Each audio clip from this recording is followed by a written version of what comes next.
आपके साथ प्रीति और आप देख रहे हैं तथ्य भारत। लोजपा रामविलास के राष्ट्रीय अध्यक्ष चिराग पासवान आज एयरपोर्ट पहुंचे। इस दौरान उन्होंने मीडिया से बातचीत की और कांग्रेस की 3 राज्यों में हुई हार को लेकर उन्होंने अपना बयान दिया है। उन्होंने कहा कि कांग्रेस की हार की जो वजह है वो है कि कांग्रेस नेताओं के द्वारा की गई गलत बयानबाजी। इस दौरान चिराग पासवान ने और क्या कुछ कहा है आप सुनिए। देखिए, कुछ लोगों की आदतन फितरत ऐसी बन जाती है कि जब तक वो समाज में असंतोष उत्पन्न ना करें, जब तक बंटवारे की राजनीति ना करें। हमारे प्रधानमंत्री जी ने भी खुल के इस बारे में बोला ही है कि ऐसे लोगों से सावधान रहने की ज़रूरत है जो लोग बंटवारे की राजनीति करते हैं।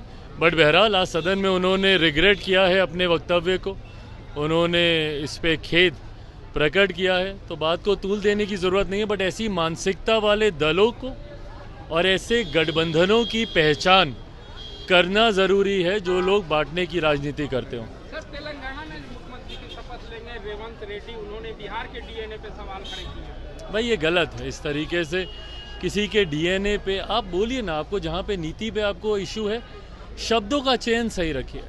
अगर आपको ऐसा लगता है कि भाई यहाँ पे कार्य ठीक नहीं हुआ है, यहाँ पे पॉलिसीज नीतियाँ ठीक नहीं है, वो सब शब्दों का इस्तेमाल ठीक है, बट डीएनए वगैरह शब्द बहुत पर्सनल है। 17 तारीख को इंडिया एलायंस की बैठक होने वाली है, जिसमें नीतीश कुमार ने कहा है कि 6 तारीख को हम नहीं जा पाए थे, तबीयत खराब होने के चलते 17 को जाएंगे। लेकिन इंडिया एलायंस के ही नेता है ममता बनर्जी, अखिलेश यादव, हेमंत सोरेन, सभी लोग सवाल खड़े कर रहे हैं कि कांग्रेस को 3 महीने के बाद बैठक करने की याद आई है। भाई बिल्कुल सही बात है, 3 महीने के बाद बैठक करने की इनको याद आई है। और दूसरी बात, जिस तरीके से नुकसान इस गठबंधन को हुआ है, इस गठबंधन के नेताओं के द्वारा ही।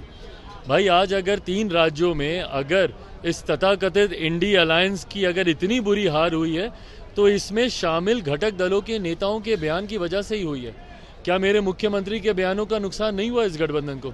जिस तरीके से विधानसभा में महिलाओं का इन्होंने अपमान किया, जिस तरीके से अनुसूचित जाति से आने वाले नेता इंक्लूडिंग माय फादर, मेरे नेता मेरे पिता के बारे में जिस तरीके से अपशब्द पूर्व मुख्यमंत्री के बारे में जिस तरीके से अपशब्द इन्होंने बोले, जो कि खुद दलित समाज से आते हैं, जिसका जिक्र प्रधानमंत्री जी ने चुनावी सभाओं में भी किया, या जिस तरीके से सनातन को समाप्त करने की बात डीएमके के नेताओं के द्वारा की गई और उसमें तमाम नेता खामोश रहे, या फिर जिस तरीके से जातीय जनगणना को लेकर भाई हर मंच पे ये विषय उठाया गया, पर पता है कि बिहार में गलत तरीके से जातीय जनगणना हुई है।